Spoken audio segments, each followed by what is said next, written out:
Salam, perkenalkan nama saya Delmi Yusmina Potun. Saya merupakan mahasiswa dari Institut Agama Kristen Negeri Kupang, Prodi Pendidikan Kristen Anak Usia Dini semester 2. Dalam kesempatan saat ini saya akan menjelaskan tentang perkembangan remaja. Materi-materi yang akan saya bahas yaitu tentang pengertian remaja, periode masa remaja, tugas perkembangan masa remaja, perkembangan fisik dan psikososial, perkembangan kognisi, perkembangan emosi, perkembangan sosial dan moral, bahaya dan masalah pada masa remaja, serta implikasi perkembangan masa remaja terhadap dunia pendidikan. Materi bagian A yang akan saya bahas yaitu pengertian remaja. Kira-kira apa itu remaja? Jadi, remaja merupakan masa peralihan dari masa anak-anak ke masa dewasa. Dalam masa ini, setiap orang akan mengalami perubahan-perubahan yang signifikan. Perubahan-perubahan tersebut dapat berupa perubahan aspek fisik, psikis, dan psikososial. Materi bagian B yaitu tentang periode masa remaja. Masa remaja merupakan salah satu periode dari perkembangan manusia. Di sebagian besar masyarakat dan budaya, masa remaja pada umumnya dimulai pada usia 10-13 tahun dan berakhir pada usia 18-24 tahun. Ada 3 fase perkembangan remaja, yaitu fase remaja awal atau yang biasa kita kenal dengan istilah pubertas, fase remaja pertengahan, dan fase remaja akhir. Berikut saya akan menjelaskannya secara terperinci, yaitu yang pertama fase remaja awal. Fase ini dimulai dari usia 10-13 tahun. Selama tahap ini, anak-anak seringkali mulai tumbuh lebih cepat dan mengalami tahap awal pubertas. Baik anak laki-laki maupun anak perempuan akan mengalami perubahan fisik yang signifikan dan minat seksualnya akan meningkat. Saya memberikan contoh yaitu pada anak laki-laki mulai tumbuh kumis dan mengalami yang namanya mimpi basah. Dan pada anak perempuan mulai ada perkembangan pada payudara, serta pada anak-anak yang berusia 12 tahun biasanya sudah mulai mengalami yang namanya menstruasi. Dan rata-rata juga ada juga anak-anak atau remaja yang pada usia 2-3 tahun setelah mengalami perkembangan pada payudara, mereka pun akan mengalami yang namanya menstruasi. Dalam hal ini berarti pada masa ini menstruasi belum terjadi secara teratur. Dan fase yang kedua adalah fase remaja pertengahan, yakni usia 14-17 tahun. Di fase ini untuk anak laki-laki perubahan suara akan mulai terjadi, di mana suara akan terdengar lebih berat. Selain itu, jerawat juga akan tumbuh dan bermunculan di wajah. Sedangkan pada anak perempuan kebanyakan sudah mengalami menstruasi secara teratur.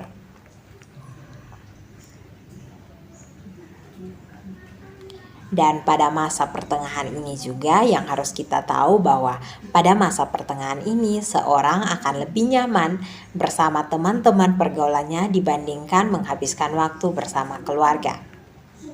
Dan fase yang ketiga yaitu fase remaja akhir atau dewasa muda. Biasanya ditandai pada usia 18-24 tahun. Fase ini biasanya pada umumnya terjadi perubahan fisik yang sudah berkembang secara maksimal.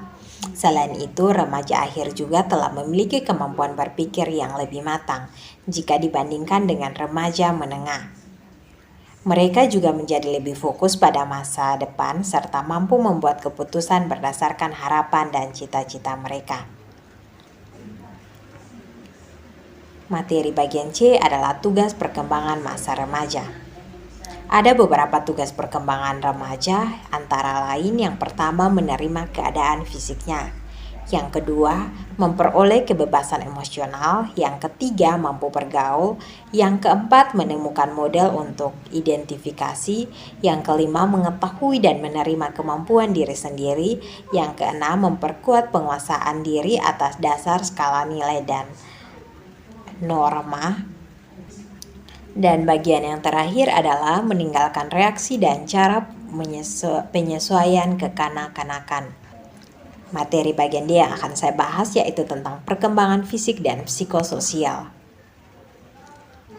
Berbicara tentang perkembangan fisik, pada remaja selalu terjadi yang namanya percepatan pertumbuhan fisik berupa perubahan bentuk tubuh, ukuran, tinggi, berat badan, dan proporsi muka dan badan.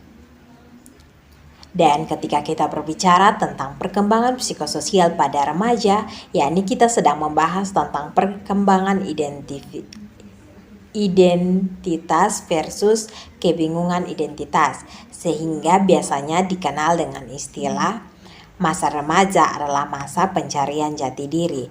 Jadi seorang akan berusaha semaksimal mungkin untuk mengetahui jati dirinya, dan terkadang ada juga orang-orang yang salah dalam menentukan jati dirinya sehingga salah dalam pergaulannya. Bagian E adalah tentang perkembangan kognisi. Perkembangan kognisi biasa kita kenal dengan istilah kognitif. Adalah suatu perubahan di mana perubahan itu terjadi pada kemampuan mental seperti belajar, memori, menalar, berpikir, dan bahasa. Pada masa remaja, perkembangan kognitifnya ini, remaja sudah mulai memikirkan apa yang akan terjadi nantinya ketika kita melakukan sesuatu. Mereka sudah memikirkan dampak apa saja yang akan terjadi dari apa yang dilakukannya. Bagian F adalah perkembangan emosi, sosial, dan moral. Bagian pertama adalah tentang perkembangan emosi. Pada masa remaja muncul emosi yang berbeda. Jika dibandingkan dengan masa anak-anak maupun masa orang dewasa, pada masa remaja emosi seringkali meluap-luap atau tinggi. Keadaan ini lebih cenderung disebabkan oleh masalah dalam pemenuhan kebutuhan mereka. Remaja akan lebih tidak mudah menahan emosinya jika permintaannya tidak terpenuhi. Dan yang kedua adalah perkembangan sosial pada remaja. Interaksi sosial yang terjadi di kalangan remaja merupakan puncak dari perkembangan rasa sosial yang terjadi pada diri seseorang, karena pada masa remaja ini hubungan sosial yang terbentuk bertujuan untuk memperoleh hubungan atau relasi baru yang lebih erat dalam kehidupan antar remaja. Dan yang ketiga adalah perkembangan moral pada remaja. Ada seorang ahli bernama Furter yang mengemukakan 3 dalil berkaitan dengan perkembangan moral pada remaja, yaitu sebagai berikut. Yang pertama, tingkah laku moral yang sesungguhnya baru terjadi pada masa remaja. Dan yang kedua, masa remaja sebagai periode masa muda harus dihayati betul-betul untuk dapat mencapai tingkah laku moral yang otonom. Dan yang ketiga adalah eksistensi moral sebagai keseluruhan merupakan masalah moral.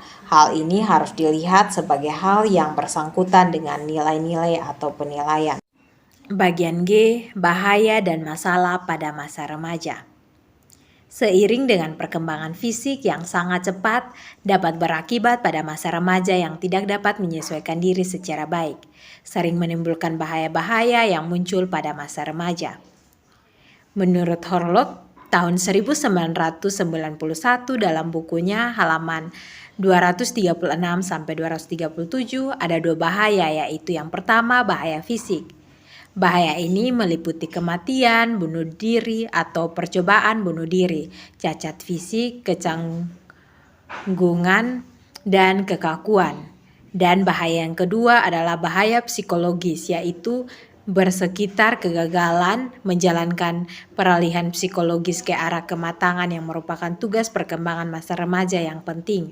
Adapun bahaya psikologis akibat ketidakmampuan penyesuaian diri remaja biasanya ditandai dengan tidak bertanggung jawab, tampak dalam perilaku mengabaikan pelajaran, sikap yang sangat agresif dan sangat yakin pada diri sendiri, perasaan tidak aman, dan sebagainya.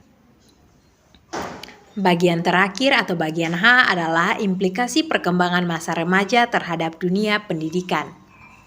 Kenyataan psikologis bahwa pribadi itu selalu ada dalam lingkungannya. Pribadi tidak dapat dipikirkan lepas dari lingkungannya. Oleh karena itu, implikasi perkembangan kepribadian masa remaja dalam pendidikan pun tidak dapat terlepas dari lingkungan remaja tersebut. Dimulai dari lingkungan keluarga sampai lingkungan masyarakat, sangat memberikan andil besar dalam implikasi perkembangan kepribadian masa remaja dalam pendidikan.